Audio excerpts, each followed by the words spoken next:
Look, I get it. You can't survive on just grass. What are you, a rabbit? No, you're not. But you can catch a rabbit in Project Zomboid with trapping, and I'm gonna teach you how to do it. Hey fella, my name is Matsy, and I cover survival games with a small side of ethically trapped humor. Let's start right at the beginning with character creation. If you know for a fact you want to survive off of trapping, let me introduce you to the Park Ranger. He starts with a +2 to trapping and knows every recipe right off the bat. That's kind of banging, actually. If you take this as your occupation, you're gonna have a huge leg up, mostly because you don't have to slog through slow leveling and hope for finding books with the recipes in them. Reading is for dorks with library cards, okay? If you want to choose a different occupation, you can take the hunter trait to still start out with all the trap recipes, or you can take hiker and get the basics from the get-go. I'm going to go with the absolutely free and easy park ranger occupation because my actual job isn't listed, and I'm just throwing traits in for fun, honestly, even though this is a debug character and I'm gonna be giving him everything he needs. After legally looting and legitimately finding everything needed to begin trapping, you can stop playing with leaves in a garden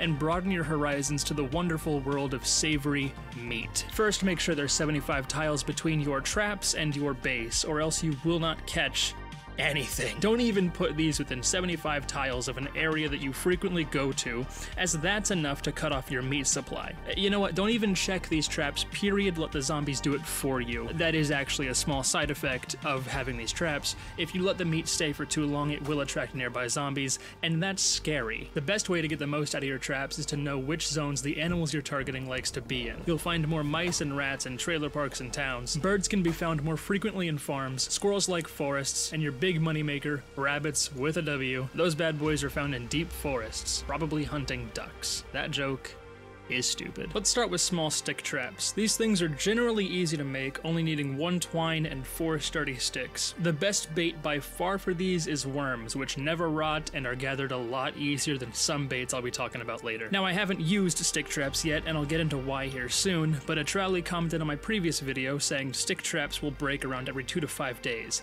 and when they break, they drop enough twine to craft a new trap, but not enough sturdy sticks. You can get around this pretty easily by leaving the supplies in surplus next to your trapping zone, and I generally recommend this for whatever you're doing. Your traps are going to break eventually, and you should be prepared to replace them when that inevitably happens. If you didn't take the traits mentioned before, then you'll need to find this recipe in the Hunter Magazine Volume 2. These spawn where other magazines can be found, in mailboxes and bookshelves. Maybe hit up your local library and renew your library card while you're at it, Duncan. You know what, maybe you should return those VHS tapes your parents don't remember buying. Stick traps have a 40% catch chance and only catch small birds. These tick every hour in-game, so make sure you check them constantly if you're really in a pinch for food. They make a good little snack, reducing hunger by 26 points when cooked fresh, but we can do a lot better. Check it. Introducing trap crates. You can find the recipe for these in the Hunter Magazine Volume 2, and they're crafted with a saw, 3 planks, and 5 nails. These traps have a 30% chance to actually catch something, and will only catch squirrels or rabbits between 7 p.m. and 5 a.m. They're nocturnal, so it definitely doesn't sound all that great, but that's where you're wrong.